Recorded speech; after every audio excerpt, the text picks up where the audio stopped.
ओम नमो भगवते वासुदेवाय नमः। नमस्कार बंधुगण आपण मानक आम यूट्यूब चैनल को स्वागत। बंधुगण आजिर भिडियो आम आपण आजिर संपूर्ण राशिफल नहीं करी आसीछु।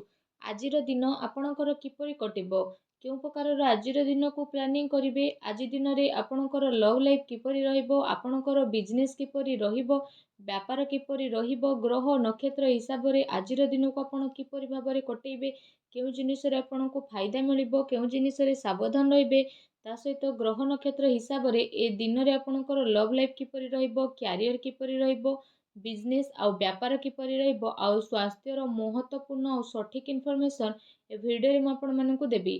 तेणु ए भिडियो को आदौ भी स्किप करंतु नहीं। आजिर दिन आपणकर किपरि कटिबो संपूर्ण सठिक राशिफल आपण मानकु जणाइबी। तो भिडियो आपण समस्तଙ୍କ ପାଇଁ महत्वपूर्ण अटे, तेणु शेष पर्यंत भिडियो को निहाती भाव में देखंतु। भिडियो आरंभ करने पूर्व आपण मानकु रिक्वेस्ट, भिडियो को जदि भी देखुचंती कमेंट बॉक्स रे जय श्री गणेश जय माँ लक्ष्मी अवश्य लिखंतु, जहाद्वारा भगवान श्री गणेश माता लक्ष्मी आशीर्वाद आपको मिलिबो। आसंतु जानिबा किपरि रहिबो आपणको राशि पई आजिर दिन। जदि आमे कहिबा ए दिनर स्थिति विषय रे, तो सबुठार प्रथम आमे कहिबा फ्रेंड्स, ए समय रे आपण कठिन परिश्रम द्वारा जदि कहिबा सब किछि को हासिल करि परिबे, जहार आपणको इच्छा थिला, ता सहित बड़ लोकंकर ए समय रे आशीर्वाद आपणकर संपूर्ण जीवन को बदलाई मध्य देबो। घर परिवार सहित समय व्यतीत करिबा द्वारा मन आपणकर प्रफुल्लित रहिबो। समयर गति आपणको पक्षरे मध्य जीवो। सामाजिक दायरा बढ़िबो। पूर्व किछि समयरु चाली आसुथबा कौनसी समस्यार समाधान मिलिबा कारणरू ए समय आपणको खुशी अनुभव हेबो। कौनसी बड़ निवेश करिबा पई समय आपणको पई बहुत ही उत्तम रहिबो। एहा सहित ए समय रे बंधुको आगमन कारणरू आपणको समय खुशी भरा मध्य रहिबो। उपहारर आदान प्रदान मध्य आपण ए समय रे करि पारंती।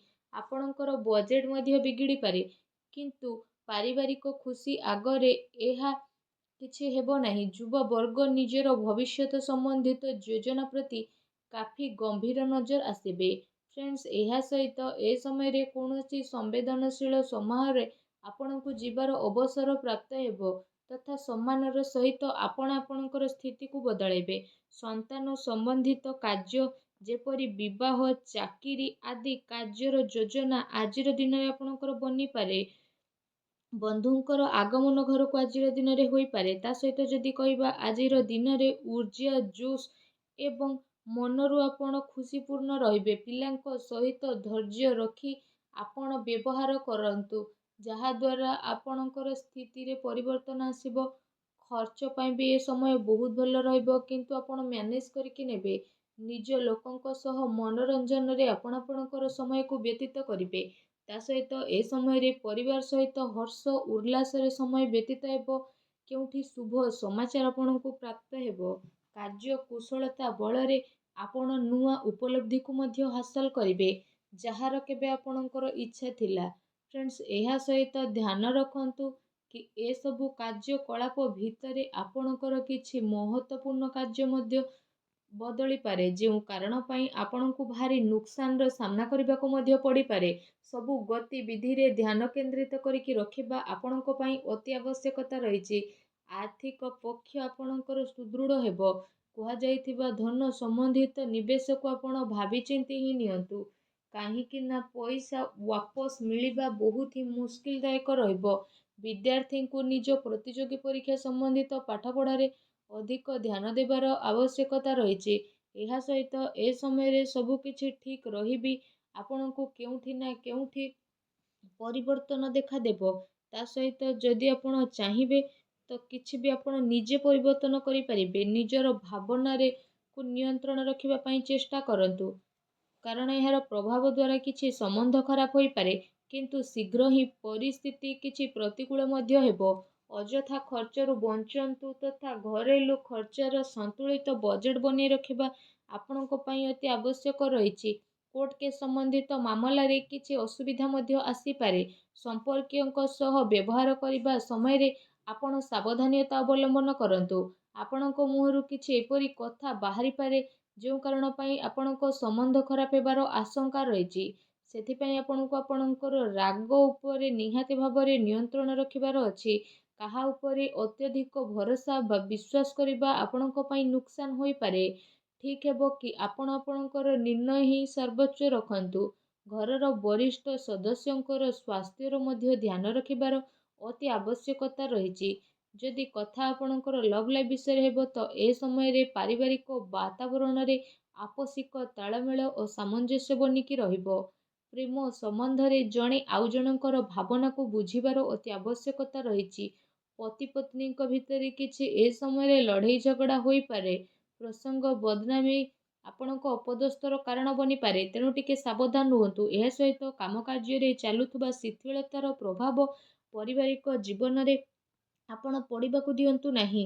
ଜୀବନସାଥୀ ତଥା ପିଲାଙ୍କର ପୂର୍ଣ୍ଣ ସହଯୋଗ ଆପଣଙ୍କୁ ପ୍ରାପ୍ତ ହେବ। ଏହା ସହିତ ଆଜିର ଦିନରେ ପାରିବାରିକ ସୁଖ ଶାନ୍ତି ବନିବ। ସନ୍ତାନଙ୍କର ଶିକ୍ଷା ଆଉ କ୍ୟାରିୟର ସମ୍ବନ୍ଧିତ ଗତିବିଧିରେ ଆପଣ ସହଯୋଗ ମଧ୍ୟ ଦେଇପାରିବେ। ଘର ପରିବାରରେ ଆପୋଷିକ ସୌହାର୍ଦ୍ଦ୍ୟ ତଥା ପ୍ରେମ ଆପଣଙ୍କର ବନିକି ରହିବ। ବିପରୀତ ପରିସ୍ଥିତି କାରଣରୁ ପ୍ରେମ ସମ୍ବନ୍ଧରେ ସ୍ଥିତି ଆପଣଙ୍କର ବଦଳିବ। ତା ସହିତ ପ୍ରେମ ଜୀବନ ଦୃଷ୍ଟିକୋଣରୁ ଯଦି କହିବା, ଏ ସମୟ ଆପଣଙ୍କ ପାଇଁ ବହୁତ ହି ମିଲାଜୁଲା ସାବ୍ୟସ୍ତ ହେବ।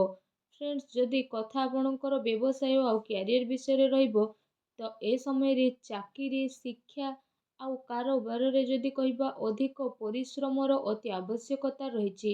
କାର୍ଯ୍ୟ ବିସ୍ତାର ସମ୍ବନ୍ଧିତ କୌଣସି ଯୋଜନାକୁ କାର୍ଯ୍ୟ ରୂପରେ ପରିଣତ କରିବା ପୂର୍ବରୁ ଭଲ ଭାବରେ ବିଚାର ବିମର୍ଶ ଆପଣ ନିହାତି କରନ୍ତୁ। ଚାକିରି ପେଶା ବ୍ୟକ୍ତି ମଧ୍ୟ କୌଣସି ଅପରିଚିତ ବ୍ୟକ୍ତିଙ୍କ ସହ ବ୍ୟବହାର କରିବା ସମୟରେ ସାବଧାନତା ଅବଲମ୍ବନ କରନ୍ତୁ। କାମ କାର୍ଯ୍ୟକୁ ଆପଣ ପୁରା ଗମ୍ଭୀରତାର ସହ ନେଇକି ଯିବେ। ଏ ସମୟରେ ଆପଣ ଏହା ଧ୍ୟାନ ରଖିବାର ଆବଶ୍ୟକତା ରହିଛି କି କେଉଁଠି ଆପଣଙ୍କର ସିକ୍ରେଟ୍ ଲିକ୍ ନ ହେଇଯାଉ। ପାର୍ଟନରସିପ୍ ସମ୍ବନ୍ଧିତ ବ୍ୟାପାରିକ ଗତିବିଧିରେ ଆପଣ ନଜର ରଖନ୍ତୁ। କୌଣସି ପ୍ରକାରର ଧୋକା ଆପଣଙ୍କୁ ହୋଇପାରେ। ଫ୍ରେଣ୍ଡସ୍, ଏହା ସହିତ ଏ ସମୟରେ କାର୍ଯ୍ୟ କ୍ଷେତ୍ରରେ କ୍ୱାଣ୍ଟିଟି ଚକ୍କରରେ କ୍ୱାଲିଟି ସହିତ କୌଣସି ପ୍ରକାରର ସମଝୋତା ଆପଣ କରନ୍ତୁ ନାହିଁ। କୌଣସି ବଡ଼ ଅର୍ଡ଼ର ଆପଣଙ୍କର ହାତରୁ ମଧ୍ୟ ଯାଇପାରେ କିମ୍ବା ଡିଲ୍ ମଧ୍ୟ ଆପଣଙ୍କର କ୍ୟାନସେଲ୍ ହୋଇପାରେ।